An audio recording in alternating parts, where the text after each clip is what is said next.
नमस्कार साथियों, ग्लोरियस पाठशाला पर आप सभी का एक बार फिर से स्वागत है। भैया, कल की क्लास में हम लोग भूगोल पढ़ रहे थे, जिसमें मानचित्र से संबंधित आपको कुछ फैक्ट मैंने बताए थे। जैसे दुनिया का सबसे पहला मानचित्र कहाँ मिला? बेबीलोन में मिला। नाम क्या था? ट्यूरिन पैपिरस नाम था। भारत का मानचित्र सबसे पहले किसने बनाया? एन बिले ने बनाया। भारत के मानचित्र को विश्व के मानचित्र पर जोड़ा किसने? क्लाउडियस टॉलमी ने जोड़ा। विश्व के मानचित्र को किसने बनाया? एनेक्सीमेंडर ने बनाया। विश्व ग्लोब निर्माता किसको कहते हैं? तो मार्टिन बेहम को कहते हैं। ग्लोब पर सबसे पहले देशांतर रेखाएं खींचने का किसने प्रयास किया? तो आपका हेरोडोटस ने किया। और अक्षांश रेखा यानी विषुवत रेखा की लंबाई मापने का प्रयास सबसे पहले किसने किया? तो वो एराटोस्थनीज ने किया। ज्योग्राफी शब्द सबसे पहले किसने दिया? एराटोस्थनीज ने दिया। एनालेमा किसकी पुस्तक है? क्लाउडियस टॉलमी की पुस्तक है। जस पेरियोडिस किसकी पुस्तक है? तो भूगोल के पिता हिकेटियस की पुस्तक है। ऐसे तमाम मज़ेदार फैक्ट आज भी आपको मिलने वाले हैं। पिछली क्लासें आप लोगों ने यदि नहीं देखी हूँ तो आप देख लीजिएगा, नोट साथ साथ बनाते चलो। तो आज हम लोग मानचित्र पर कल बात कर रहे थे, तो मानचित्र से ही संबंधित थोड़े से और तथ्यों पर चर्चा करेंगे। आज हम जानेंगे, जैसे साहब मानचित्र जो होता है तो उस पर एक तो एक देश से दूसरे देश को जो सीमा रेखा टच करती है, अंतर्राष्ट्रीय सीमा रेखा जिसको कहते हैं, जैसे भारत और चीन के मध्य मैकमोहर रेखा है। आपका भारत पाकिस्तान के मध्य आपकी रेड क्लिफ रेखा है। भारत अफगानिस्तान के मध्य आपकी डूरंड रेखा है। तो ये आपकी अंतर्राष्ट्रीय सीमा रेखा है। इसके साथ साथ मानचित्र पे अन्य रेखाएं भी होती हैं। अब ऐसा है, जैसे मान के चलिए आप यहाँ पे बैठ के जानना चाहते हैं कि किस क्षेत्र में पाला ज़्यादा पड़ता है, कोहरा आप समझते हैं, किस क्षेत्र में वर्षा ज़्यादा होती है, कहाँ तापमान ज़्यादा रहता है, कहाँ पर बादल ज़्यादा रहते हैं। तो अब ऐसा नहीं हुआ घूमने ही जाएंगे, आप मैप के जरिए उस पर जो लाइंस खींची हैं, जो रेखाएं खींची हैं, मानचित्र संबंधी रेखाएं खींची हैं, उनसे भी पता कर सकते हैं। तो आज हम बात करने वाले हैं आइसोथर्म रेखा क्या है, आइसोनिफ रेखा क्या है, आइसोनेस क्या है, डेटम रेखा क्या है, होमोसिस्मल क्या है, आइसोहाइट क्या है, आइसोसिस्मल रेखाएं क्या है। इन तमाम मुद्दों पर हम लोग बात करेंगे। तो आज की जो चर्चा है वो क्या करने हैं, तो मानचित्र की प्रमुख रेखाएं, ऐसे आप कह सकते हैं। मानचित्र पे जो प्रमुख रेखाएं खींची जाती हैं उनमें से हम लोग बात करेंगे। जैसे अगर हम लोग बात कर ले आइसोथर्म रेखा,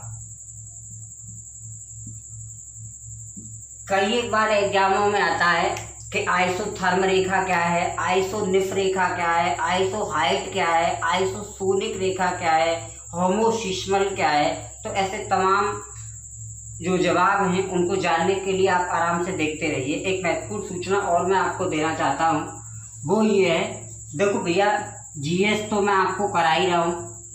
जीएस के साथ साथ आपको मैथ की अगर प्रॉब्लम आती है तो आपको पता है के सर सुपर जीनियस के डायरेक्टर, उन्होंने भी आज से अलजेब्रा पढ़ाना स्टार्ट कर दिया है।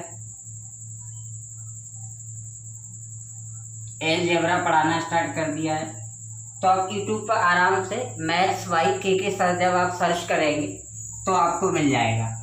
10-15 वीडियो पहले के भी पड़े हुए हैं, आज से उन्होंने और स्टार्ट कर दिया है, वो भी एकदम मस्त तरीके से है। चैनल आप सर का सब्सक्राइब कर लो बढ़िया से, आराम से, तो ये भी आपको मैथ की एक प्रॉब्लम खत्म हो जाएगी। साथ ही साथ आपको और देखो, NS चौहान सर करके है, NS चौहान, साथ ही ठीक है। आगरा की टॉप फैकल्टी कह सकते हैं आप।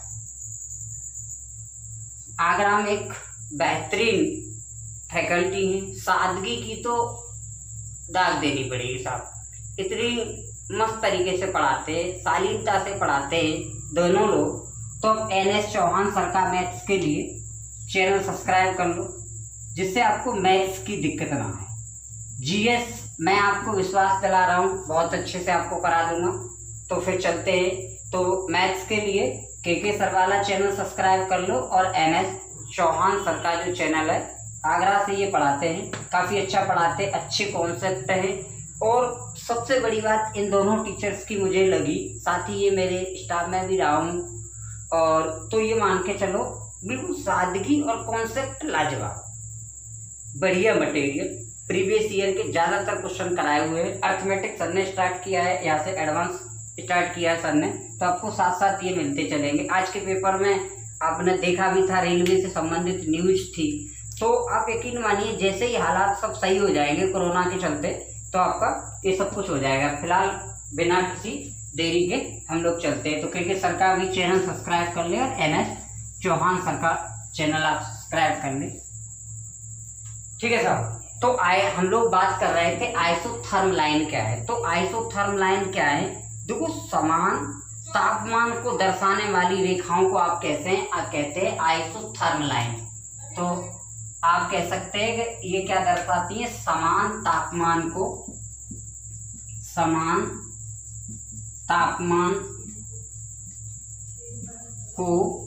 दर्शाने वाली रेखाएं।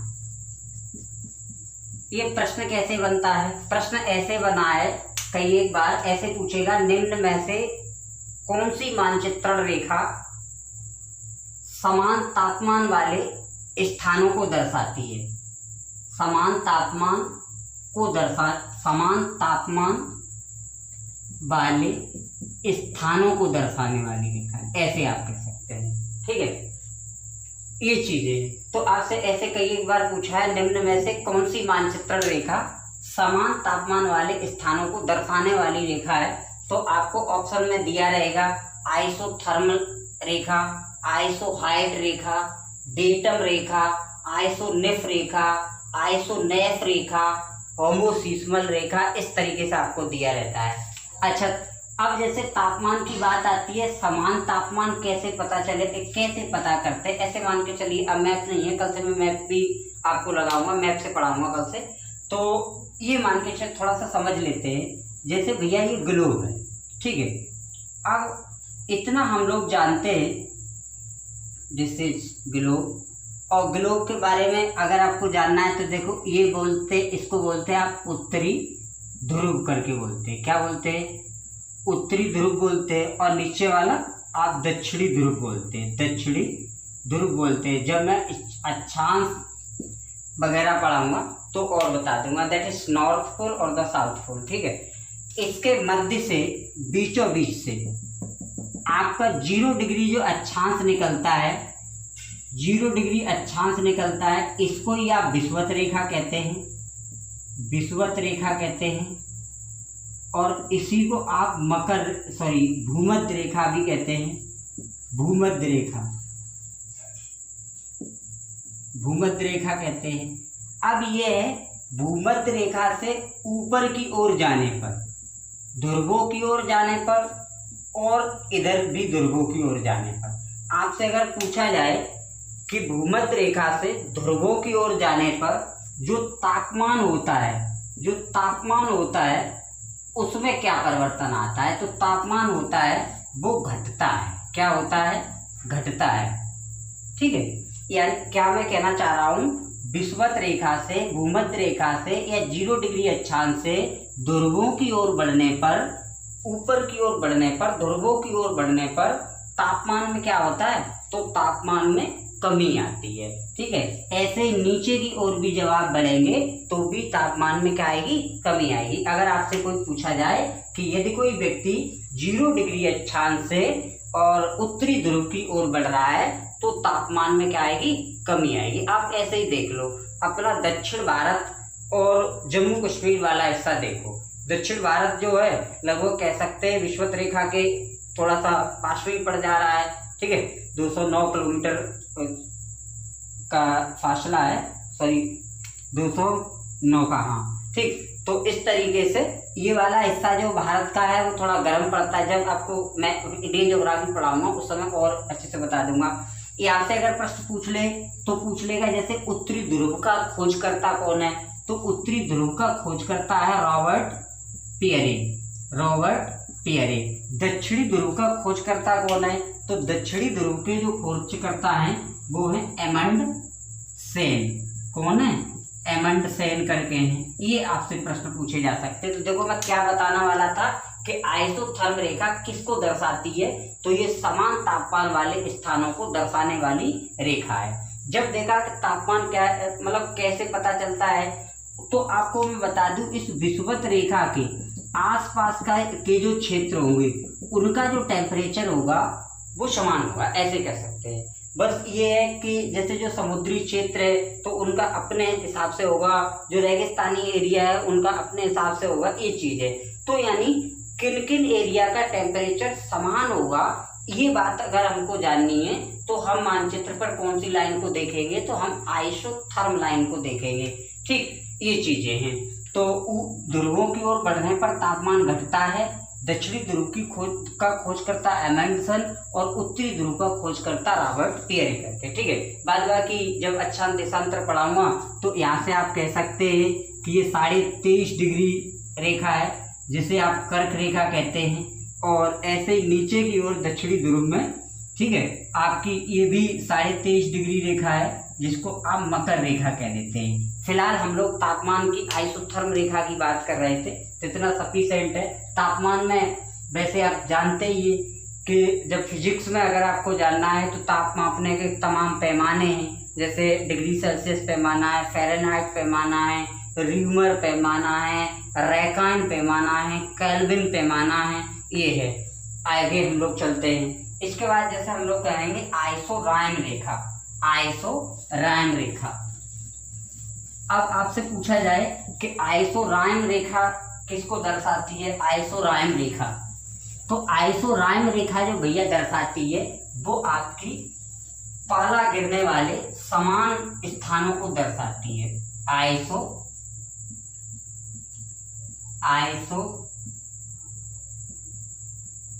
रेखा। इसके अलावा जैसे हम लोगों से पूछेगा आइसो हाइट रेखा। कई एक बार आपका ये आया हुआ है कि आइसोराइम रेखा किसको दर्शाती है, आइसो हाइट रेखा किसको दर्शाती है। तो आइसोराइम जो रेखा दर्शाती है वो पाला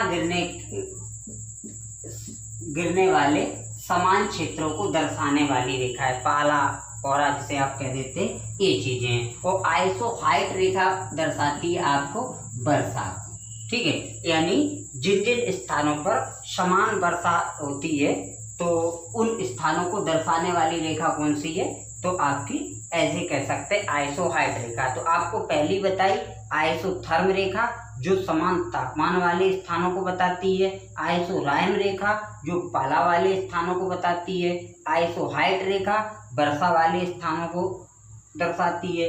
ऐसे मान लो आइसोथर्म। अब थर्म से क्या बना, थर्मामीटर। थर्मामीटर किसके काम आता है, तापमान के आता है। तो आइसोथर्म किससे रिलेटेड हो गई, तापमान से। आइसो हाइट, ऊपर से क्या गिरती है, वर्षा गिरती है, तो आइसो हाइट किसकी हो गई, तो आपकी ये हो गई। और आइसोराइम, ठीक है, ये माने बर्फ जैसा ये भी लग रहा है, तो ये पाला से संबंधित हो गया। इसके अलावा हम लोग पढ़ लेंगे आइसो निफ रेखा। आइसो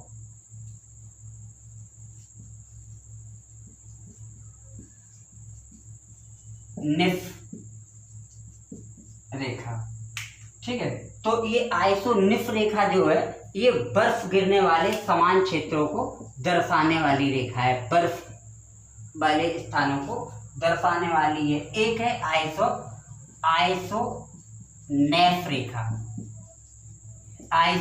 रेखा। तो ये मेघाच्छन को दर्शाने वाली रेखा है आपकी, ठीक है। क्या क्या हम लोगों ने समझे। देखो आइसोथर्म रेखा किसको, ताप को, आइसोराइन किसको, पाला को दर्शाती है, आइसोहाइट रेखा किसको दर्शाती है, वर्षा को दर्शाती है, आइसोनिफ रेखा किसको, बर्फ को। अच्छा वर्षा से आपके एक दो पॉइंट जैसे बन जाते हैं आपसे, जैसे क्या अगर पूछा जाए, सबसे पहले पूछा जाता है कि विश्व में सबसे ज्यादा वर्षा कहाँ होती है, तो सबसे ज्यादा वर्षा होती है मानसरोवर में, जो कहाँ पड़ता है आपको, मेघालय में पड़ता है, मेघालय में पड़ता है, मतलब भारत में ही पड़ता है। कॉनराड संगमा सीएम जो है, ठीक है, ये चीजें हैं। तो आपने देखा विश्व में सबसे ज्यादा वर्षा कहाँ होती है, मानसरोवर में होती है, चेरापूंजी मानसरोवर। कभी चेरापूंजी नंबर पे आ जाता है, कभी मानसरोवर, अभी मानसरोवर है, ठीक है। इसके अलावा वर्षा का जो जल होता है वो सबसे शुद्ध माना जाता है, सबसे शुद्ध होता है। ये भी प्रश्न कई एक बार आता है कि सबसे शुद्ध जल किसका माना जाता है, तो वर्षा का जल जो होता है सबसे शुद्ध माना जाता है। अच्छा बादल बनने की जो क्रिया है, बादल बनने की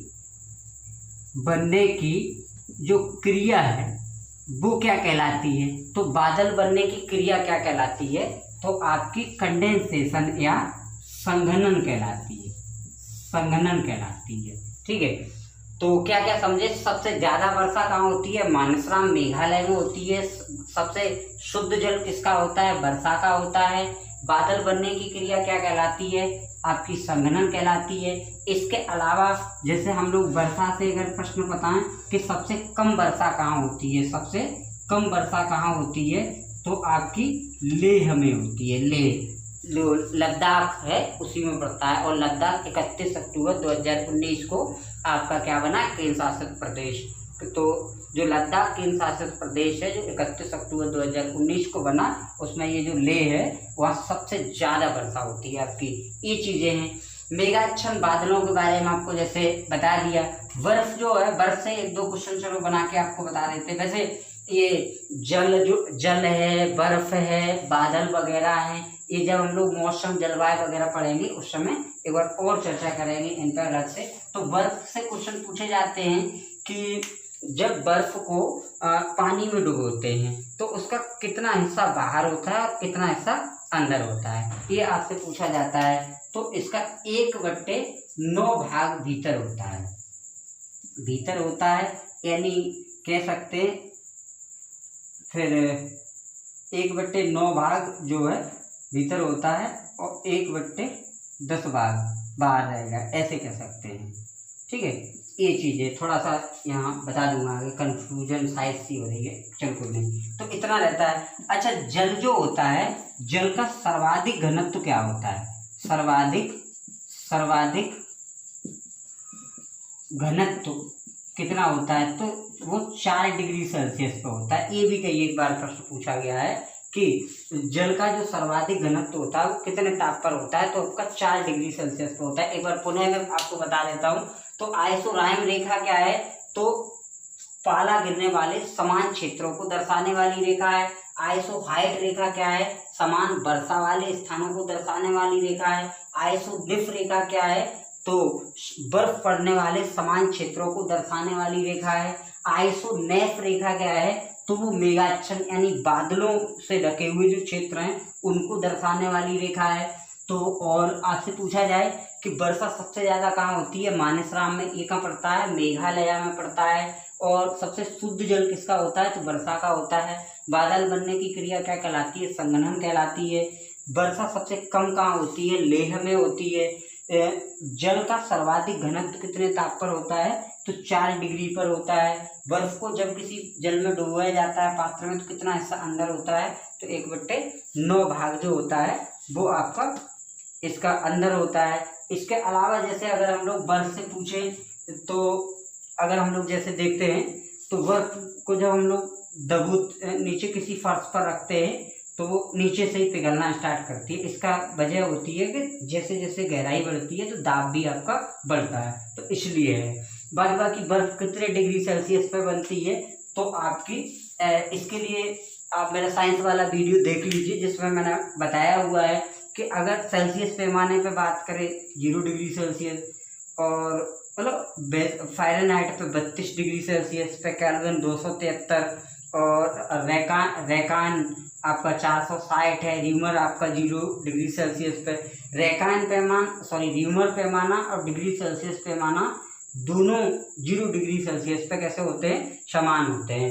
तो आगे फिर हम लोग इसके अलावा बात कर लेते हैं, जैसे आइसोनेफ हो गया। डेटम रेखा क्या होती है, ये पूछ लेगा आपको, डेटम रेखा क्या होती है। तो डेटम रेखा जो होती है भैया, वो होती है जैसे समुद्र तल की क्षैतिज रेखा, जो लंबाई और गहराई के बारे में बताती है, लंबाई और गहराई के बारे में बताती है।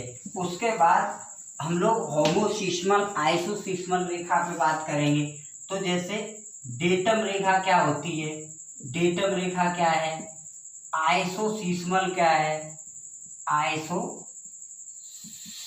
रेखा क्या है, होमोसिस्मल रेखा क्या है, होमोसिस्मल रेखा क्या है, इनके बारे में अपन को जानना है। ठीक है साहब।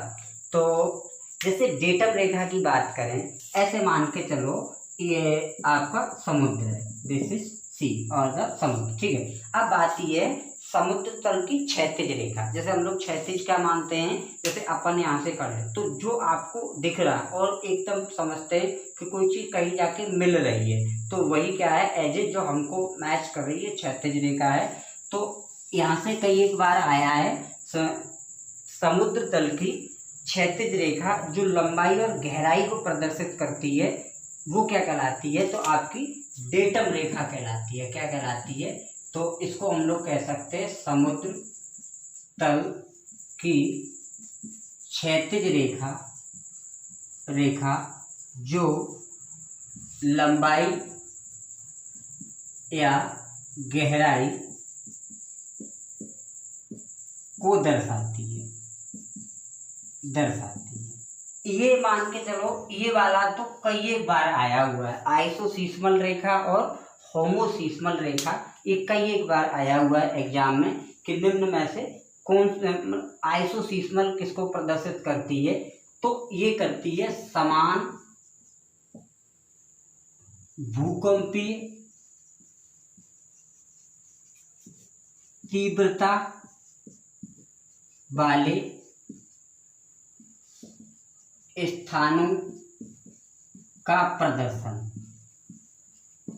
और ये करती है एक ही समय में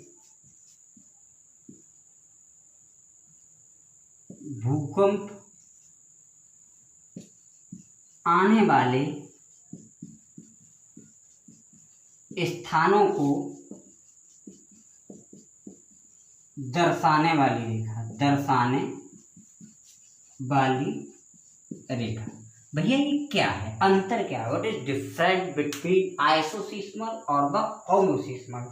नाउ डेटम रेखा समुद्र तल की क्षैतिज रेखा जो लंबाई और गहराई को बताती है, डेटम रेखा कहलाती है। आपको मैं आइसोनिफ बता चुका हूँ, आइसोथर्म बता चुका हूँ, आइसोराइन बता चुका हूँ, आइसोहाइट बता चुका हूँ, आइसोसिस्मल बता रहा हूँ, होमोसिस्मल बता रहा हूँ। देखो भैया, तो ऊपर वाले को मैं थोड़ा सा मिटा देता हूँ, उसके बाद आपको बताते हैं। हाँ, ऐसा है जब आप भूकंप पढ़ते हैं, भूकंप से कई एक बार प्रश्न पूछे जाते हैं कि भूकंप का अंकन किस पे करते हैं, या भूकंपी रिकॉर्ड दर्ज करने वाला यंत्र क्या है। तो भूकंपी रिकॉर्ड दर्ज करने वाला जो है वो आपका सीस्मोग्राफ है, और भूकंपी तीव्रता का जो मापन होता है वो किस पर होता है, रिएक्टर स्केल पर होता है, मार्केली स्केल पर होता है, फेरेंशियल स्केल पर होता है। यानी 2 क्वेश्चन हैं आपके। भूकंप अलग से भूकंप पढ़ाऊंगा, बड़ा मस्त तरीके से पूरा टॉपिक पढ़ाऊंगा। तो अगर पूछे कि भूकंप का जो रिकॉर्ड दर्ज करता है, रिकॉर्ड जो दर्ज करता है वो क्या है, या पता जो लगाता है वो क्या है, आपका सीस्मोग्राफ कई एक बार आता है भूकंप का अध्ययन क्या कहलाता है, भूकंप का अध्ययन कहलाता है सीस्मोलॉजी, और भूकंप का पता लगाने वाला यंत्र होता है सीस्मोग्राफ। ठीक है, सीस्मोग्राफ। और भूकंप की तीव्रता के बारे में जो आपको बताते हैं पैमाने, ज्यादातर खैर आता है आपका रिएक्टर स्केल, लेकिन इसके अलावा भी होते हैं। तो आपसे पूछे रिएक्टर स्केल, ठीक है, अगर आपसे पूछे कि भूकंप की तीव्रता का मापन किस यंत्र से करते हैं, तो रिएक्टर स्केल से करते हैं। ठीक है, और इसके अलावा किससे करते हैं, तो मार्केली स्केल से करते हैं, स्केल से करते हैं। और इसके अलावा भी किससे करते हैं, फारेंशियल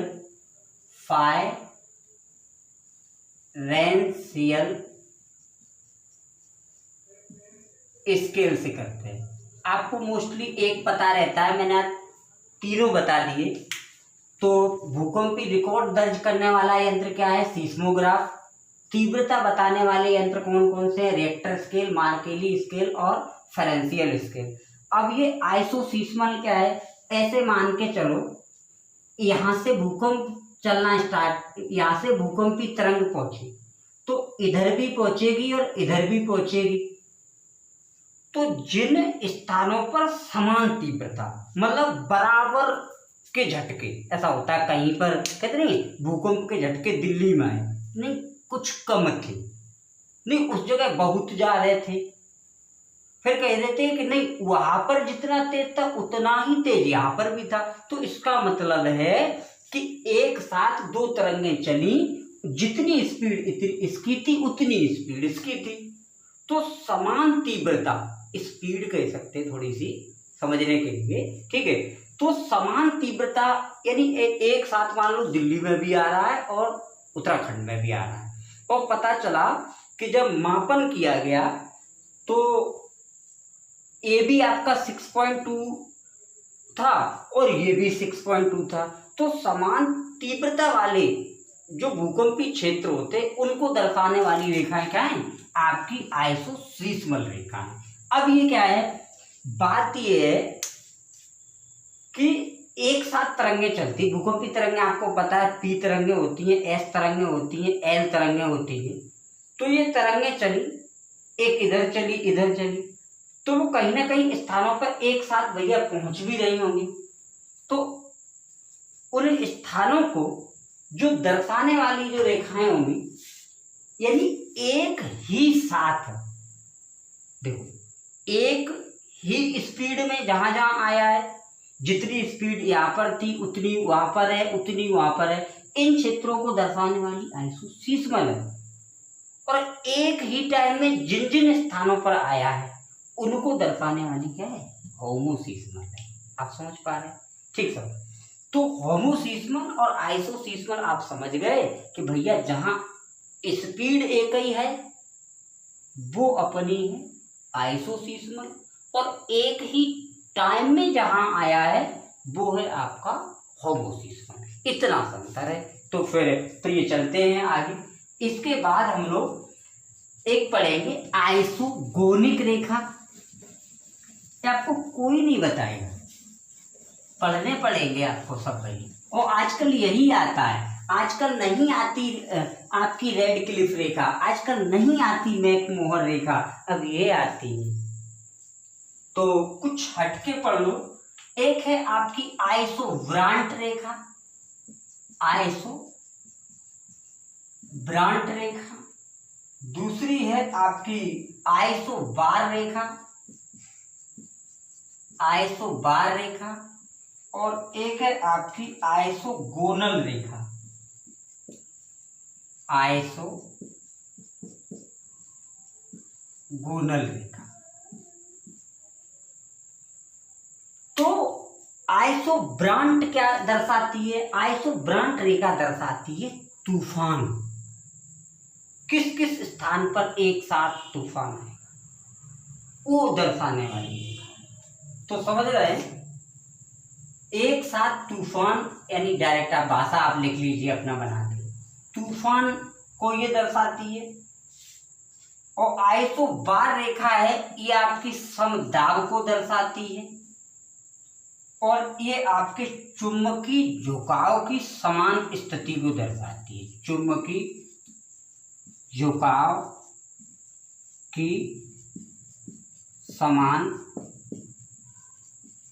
स्थिति को दर्शाती है। इसके बारे में जब प्लेट विवर्तन सिद्धांत वगैरह हम लोग पढ़ेंगे उस समय पता चलेगा क्या है। तो जैसे आइसोब्रांड, ये जो तूफान है, आपको जैसे पता रहता था कि उस जगह से तूफान चला, अम्फान करके अभी तूफान पश्चिम बंगाल में आया, प्रधानमंत्री मोदी ने 1000 करोड़ रुपए का तुरंत राहत कोष पहुंचाया। वो मैंने करंट अफेयर क्लास में पढ़ाया हुआ है आपको।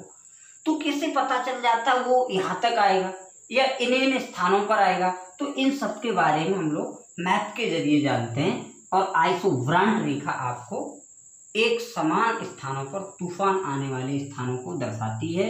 आइसोबार रेखा समदाब रेखा है, जो प्रेशर है कितना कहाँ कहाँ है उसको दर्शाती है, और ये चुंबकीय झुकाव के बारे में दर्शाती है। इसके अलावा हम लोग थोड़ी सी और बात कर लेते हैं।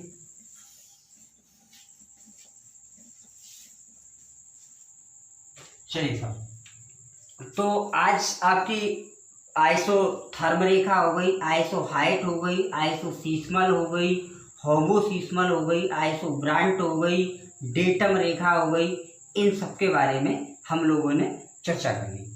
अच्छा, इसके साथ साथ हमारा और क्या देखो, अभी हम लोग जैसे कल आपको मैंने बता दिया था कि हम लोग भौतिक भूगोल पढ़ रहे हैं।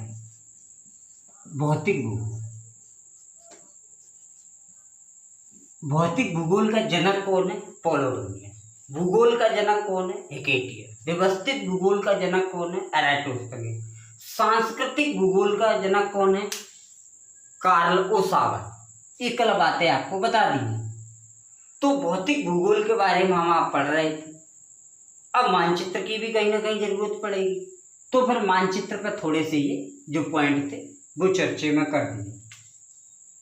अब जैसे बात आती है, हम लोग कल स्थल के बारे में पढ़ रहे थे, यानी आपको बता दिया था कि भौतिक भूगोल में आप स्थल मंडल के बारे में, जल मंडल के बारे में, वायुमंडल के बारे में, जैव मंडल के बारे में जानेंगे। तो ये स्थल मंडल के बारे में हम लोग जानेंगे हम। और स्थल मंडल जानने के लिए हम लोग स्थल मंडल की जब आप बात करेंगे, तो जैसे ये आपका ग्लोब है, अरे सॉरी, आपका ये जो ग्लोब है, और आपको ग्लोब पर पता है भाई, ऐसे समझो, अगर आप भूल जाते हो तो भैया ये गोला था और इस गोले को आधा कर दिया, तो ऊपर वाला आधा गोला क्या कहलाएगा? ऊपर वाला उत्तरी गोलार्ध, उत्तरी गोलार्ध कहलाएगा। नीचे वाला दक्षिणी गोलार्ध कहलाएगा, दक्षिणी गोलार्ध। अब आप देखे होंगे कि दक्षिणी गोलार्ध में जल की मात्रा ज्यादा है।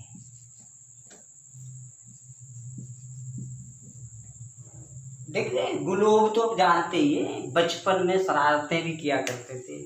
एडमिशन होने गया, पिताजी के साथ विद्यालय पहुंचे, प्रिंसिपल ऑफिस में पहुंचे तो ग्लोब रखा हुआ था। उस दिन पिताजी साथ में थे तो इसको खूब घुमा दिया, लेकिन उसके बाद फिर अकेले विद्यालय जाना स्टार्ट किया।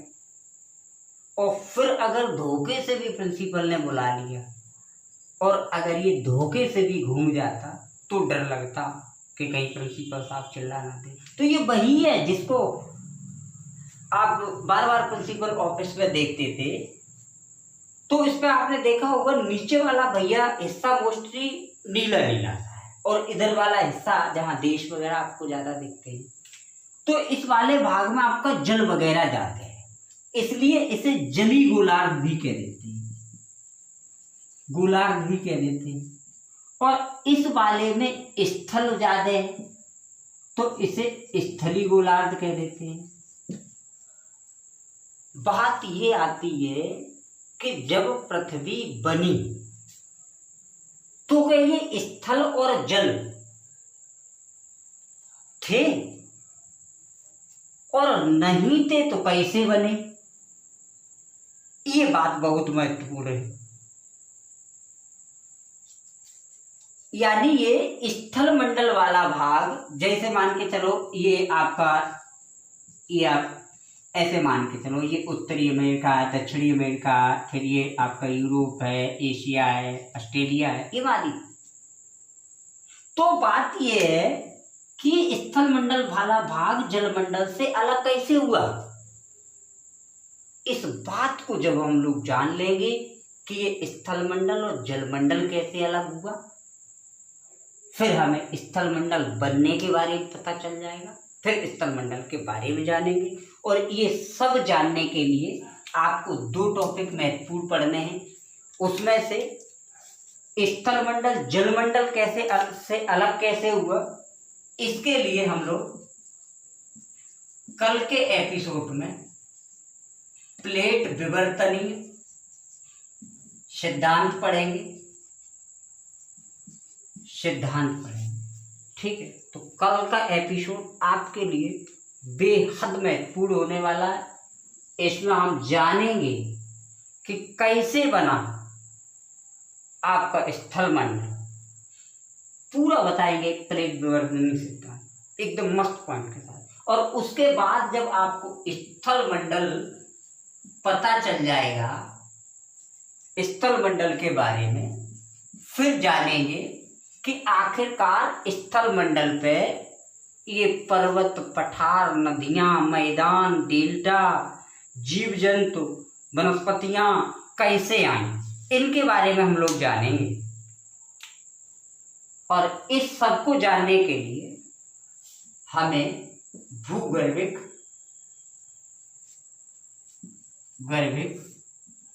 इतिहास पढ़ना होगा। और भूगर्भिक इतिहास जब आप पढ़ेंगे तो इसमें आपको मैं पढ़ाऊंगा कि आइसोजोइक युग क्या है, पैलियोजोइक युग क्या है, जुरासिक काल क्या है, डायनासोर किस काल में आए, उन सब मुद्दों पर चर्चा करेंगे। तो फिर आज गर्मी तो आप देख ही रहे, आपकी मदद के लिए फिर भी तत्पर रहता हूँ। बस तो आप अपना कर्तव्य कर दीजिए, आप सब्सक्राइब चैनल को कर लीजिए, जो लोग पढ़ने वाले उनको आप सेंड कर दीजिए, शेयर कर दीजिए, थोड़ा सा अपनी मेरे और भी सोच लिया करो। बस फिर मिलते हैं कल अगले एपिसोड प्लेट विवर्तनी के लिए। तब तक के लिए बाय बाय, टेक केयर, जय हिंद, जय भारत, जय माता दी।